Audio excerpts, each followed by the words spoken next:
I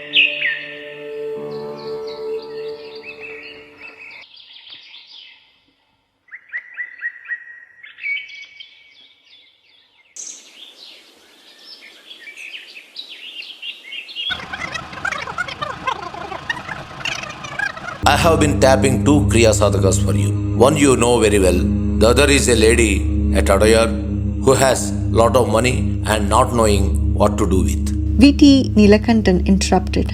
What is her name?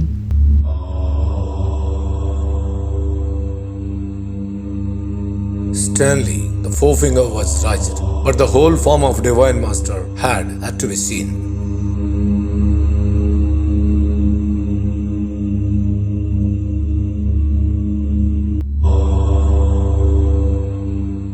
Babaji continued. She is still dabbling with tantric practices. The message has not been received properly. Anyways, she has got it to the extent of buying all your available books from Higginbotham's. For your publications on Sivananda, she has written a postcard which has yet to be posted. Then the talk ended. VTN carried the message to Senthom that the author wanted to know the significance of the master raising the forefinger. It simply means silence, no questions. With humble salutations to the feet of Supreme Guru, heartfelt gratitude to Mahavatar Babaji, who inspired us to make this video, guided us in every step of its making.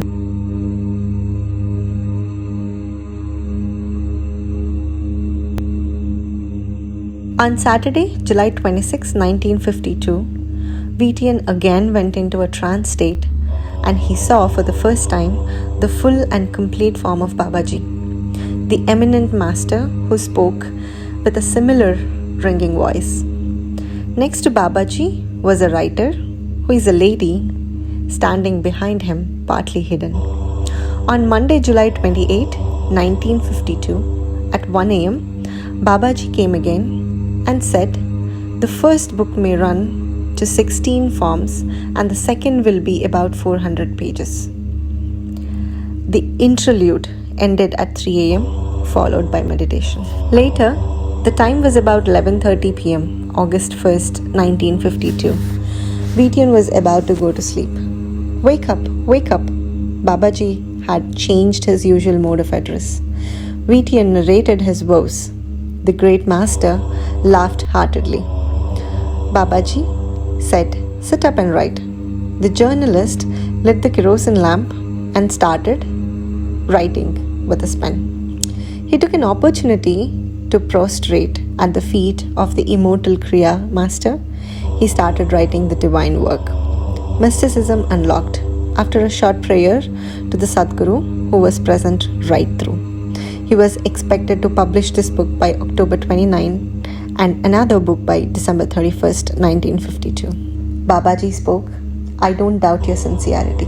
Go and take rest. On August 6th, 1952, around 0 hour, the persistent fever again forced VTN to go to the desk. Babaji came in. Well, nothing doing. You should stop. You must rest. I told you so. Then VTN said, but time is so short. I couldn't meditate. I could not read. So I thought I would do this. Babaji said, no, you must not.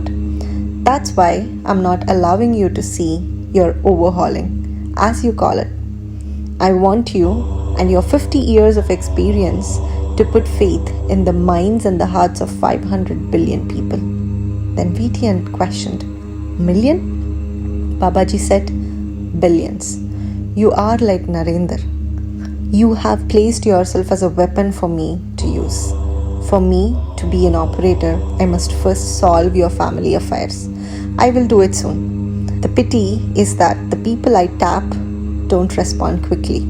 You are like the Rishi who pinned for his son, Sukadeva, who did not want anything from himself but would think of his people worries. You must stop writing. You must rest. You know, my child, you are one of very few, perhaps last to whom I have spoken. Many I tap, few I transmit, and a few still I speak. You are one of very few, perhaps the last. Sleep, my child. Babaji left for the day.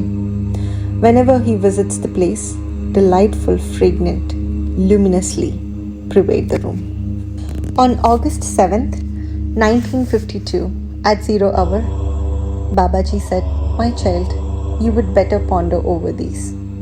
They may provide you ample food for reflection and enough material for your upcoming book. Listen carefully, digest everything and rejoice."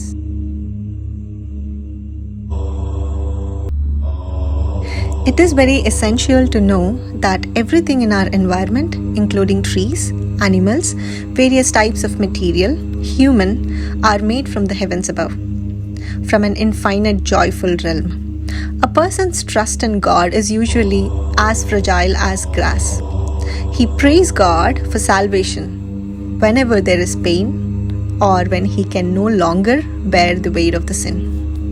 For example, when there is distress in life, when a loved person rests in peace, humans lament and cries that God must give back what he has taken.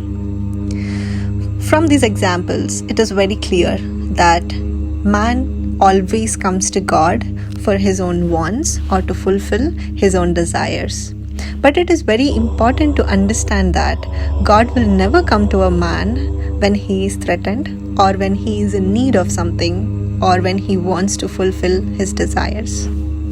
It is not possible to force a horse to drink water if it doesn't want to, and we cannot force a person to believe in God either in the similar way.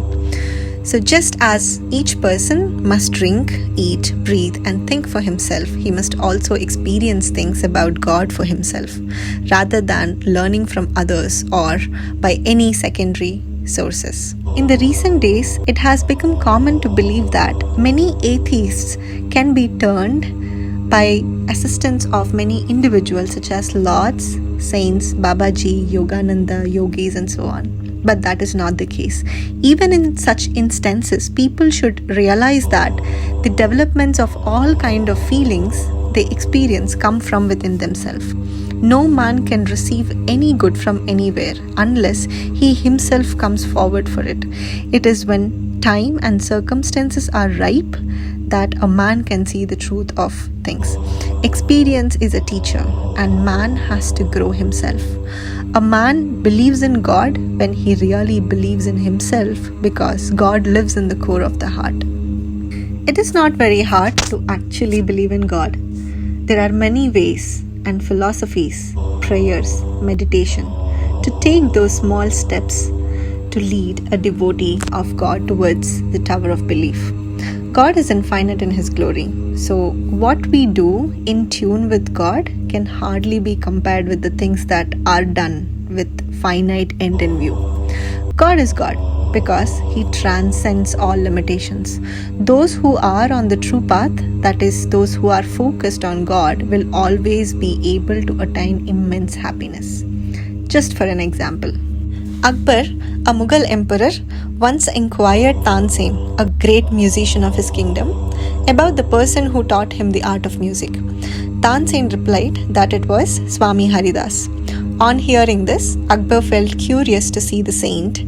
Akbar accompanied Tansen where Swami used to pass his days in meditation and prayer. After paying due respect to Swami, Tansen sang a song and intentionally broke the correct rhyme of his music in certain places. Swami Haridas took the musical instrument and began to sing. The melody of the music earned Akbar's heart. It gave him the glimpse of an unearthly feel. Akbar asked Tansen to sing the same song, but it failed to give him the same joy he received before. When Akbar asked Tansen for the reason, Tansen humbly answered, "The reason is that Swami sang in tune with God, whereas I am just singing to please an emperor of India." Akbar seemed to appreciate the remark and remained silent. This means that we must realize if we dedicate everything we do to God, we can get immense happiness and feel divinity in it. Each person should not be entangled in the snare of birth and death, but should be mindful of the distractions, practice that introspection, understand the analogy of the I, and understand that only your behavioral patterns give meaning to your personality and illuminate the I within you. God does not have a beginning or an end. He is beyond our intellect and intelligence. God can travel to any location, no matter how far away, even if He is sitting still and appears to be sleeping. If we think that even the vocabulary in the Upanishads is not adequate in explaining His infinite nature, we need to understand why we painfully seek infinite despite the fact that realizing man is a finite entity. Every man is constantly at odds with himself and the world around him, laying the seeds for his own work and living in the midst of finite and transient things. Not all humans are created equal. Some are seeking for independence from all ties, and they get this freedom. Materialistic existence can never provide enduring satisfaction to others. However, anybody who finds happiness in this world realizes and feels that happiness isn't true. Begin looking at from the secret to the true bliss, which is infinite right away. God's limitless power manifests itself because it is an intrinsic component of the human heart. Your personality is shattered and you are left alone when your feeling of I becomes egocentric, when you are introspecting yourself.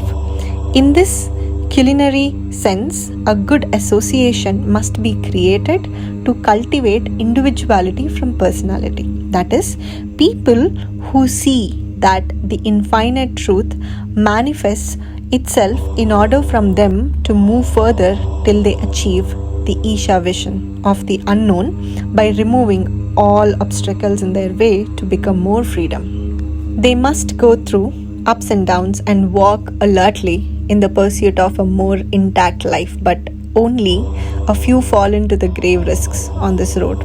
As a result, they investigate as much as possible. They have totally deconstructed the concept of I by overcoming the mask of personality that balances their individuality and gradually loses interests in the conditions around them.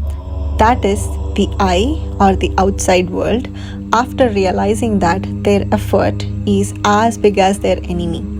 Although it is widely acknowledged that you is more than a physical body with life and mind, it is widely accepted that I or you is based on the 5 elements like intelligence, imitation, impulse, intuition, and instinct. However, intuition and instinct have more to do with the shaping of character and behavior than intelligence or imitation or impulse. When he realizes that he is his own master and servant, and when he grows up with perfect knowledge in all disciplines and associates with knowledgeable people, he will then fully mature and will become whole and complete in themselves, and is known as Purnosmi, which means total wisdom. In fact, I in the above process implies that of each person's search paths is the most rigorous.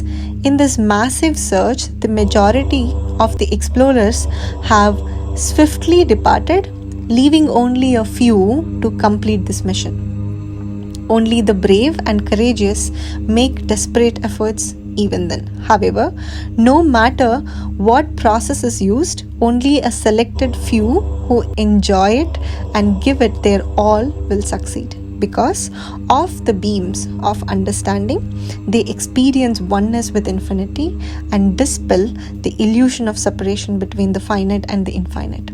Here's what we need to keep in mind. You will deal with each other in terms of equality and not as a superior or subordinate, teacher or pupil, preceptor or follower. No disputation, personification or idealization. Each one catches one. That is, let each one train himself or herself up. Most of the saints who are adored by men of all countries were in their early life not men of exalted character.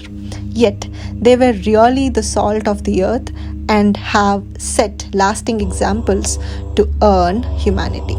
Saints are, in the words of a modern thinker, not theorists or frictional. They are not only facts but forces. When a person thinks more and more about God, he has a pure mind, is truthful and strong, fighting the world's temptation, aware of his sins and shortcomings, and understanding that he will not be able to eradicate his selfish cravings until he becomes God himself.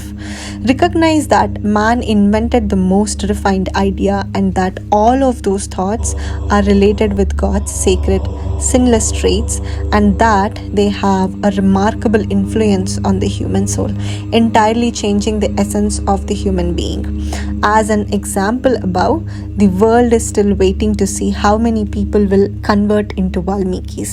The passion in every person is not bad in themselves, but they could and should be properly transformed into greater and noble achievements that would lead man gradually towards God. What can be a higher object of man's life than an intense pursuit of God? For to love Him and know Him is the noblest privilege that is given to a man.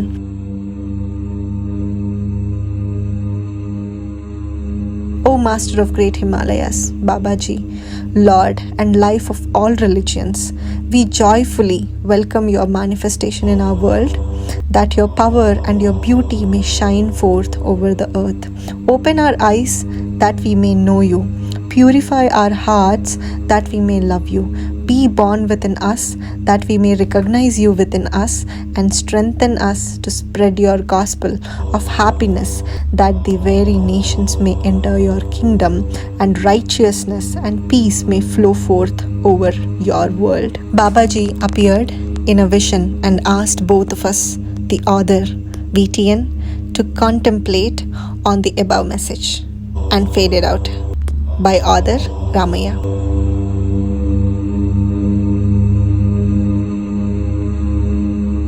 కరములు ముకుళించగా పదముల శిరసుంచగా సర్వకామ్యములు కరతలామలకములే. నీ తలపులు తలంపగా మరిమరి మది అందు సర్వ దుష్కర్మములు హోమాగ్ని అందు సమిధలే. నామము పరిపరి పర్యాయములు ఉచ్చరింపగా హృదయమంతా అపరిమితానంద కందళితమే. అనన్యమైన భక్తితో సర్వస్యము శరణాగతి వేడుకొందు మహానుభావ మహేష బాబాజీ మహావతార. నేను నాదని అహము వహింపక అహరహము శోధించు అంతరాత్మమున విశిష్ట లక్షణములతో ప్రశస్తమగు రీతి ప్రకాశించగా కర్మక్రియలను భగవదర్పితముగా నిర్మల మనసుతో ఫలమాసింపక కర్మాచరణతో కర్మయోగ మర్మ మెరింగింపవయ్యా మహానుభావ మహేష Babaji Mahavatar. Let's discuss in the next episode, to be continued.